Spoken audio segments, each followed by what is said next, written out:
Legendary birds का DNA collect करने के बाद बेन पहुंचता है प्रोफेसर ओक की लैब में। बेन कहता है, मैंने लगभग कैंटो के सारे पोकेमोन्स का डीएनए कलेक्ट कर लिया है। अभी सिर्फ 2 ही पोकेमोन रहते हैं। क्या आप मुझे उनका लोकेशन बता सकते हो? प्रोफेसर ओक कहते हैं, अभी सिर्फ तुम्हारे पास 2 ही पोकेमोन्स का डीएनए नहीं है और उन दोनों का नाम है म्यू और म्यूटू।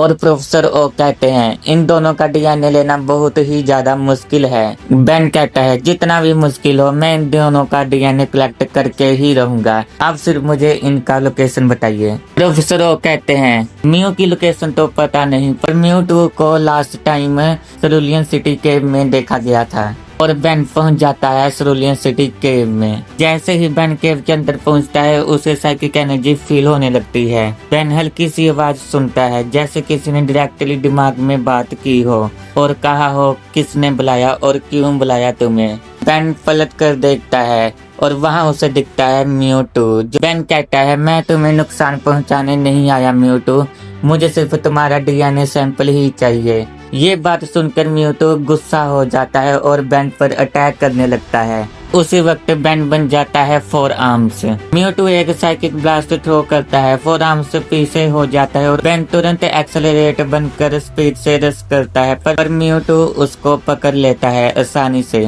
बेन उसके बाद बनता है डायमंड हेड। साइकिक प्रेशर को रेसिस्ट करता है और केव की वॉल में से एक शार्ड शूट करता है ताकि म्यूटू का फोकस हट जाए। शार्ड बिल्कुल पास से क्रॉस करता है म्यूटू का फोकस टूट जाता है 1 सेकंड के लिए।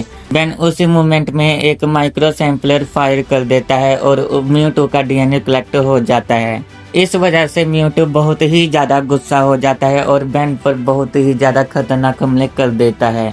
बेन जैसे तैसे बच जाता है उन अटैक से, पर म्यूटू एक जाइंट शैडो बॉल चार्ज करता है और उसी वक्त उसकी ओमनिट्रिक्स भी काम करना बंद कर देती है और वो नॉर्मल ह्यूमन फॉर्म में आ जाता है। और फिर बेन कहता है, ये तो बहुत ही ज्यादा बुरा हुआ। म्यूटू अटैक छोड़ देता है बेन के ऊपर। शैडो बॉल बस 1 सेकंड दूर होता है बेन के फेस से, तभी वहां पर एक और एनर्जी फील होती है बेन को, और वो थी एनर्जी म्यू की। म्यू वहां पर अपीयर हो जाता है। वो एक साइकिक शील्ड बनाता है जो शैडो बॉल को डिसॉल्व कर देता है। म्यू एक झटके से ही बेन को टच करता है और उसे पहुंचा देता है सीधा प्रोफेसर ओक की लैब में। बेन कहता है, अगर आज म्यू नहीं होता तो मैं शायद मर ही जाता। बेन अपने ओमनिट्रिक्स को चेक करता है और बेन के चेहरे पर शॉकनेस हो जाती है क्योंकि ओमनिट्रिक्स में कलेक्ट हो चुका था म्यू का डीएनए।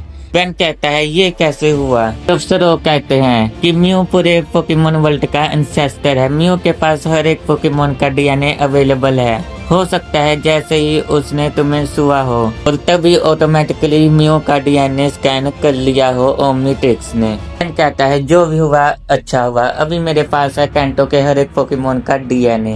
प्रोफेसर ओक कहते हैं, कांग्रेचुलेशंस बेन, अब है तुम्हारे पास कैंटो के हर एक पोकेमोन का डीएनए।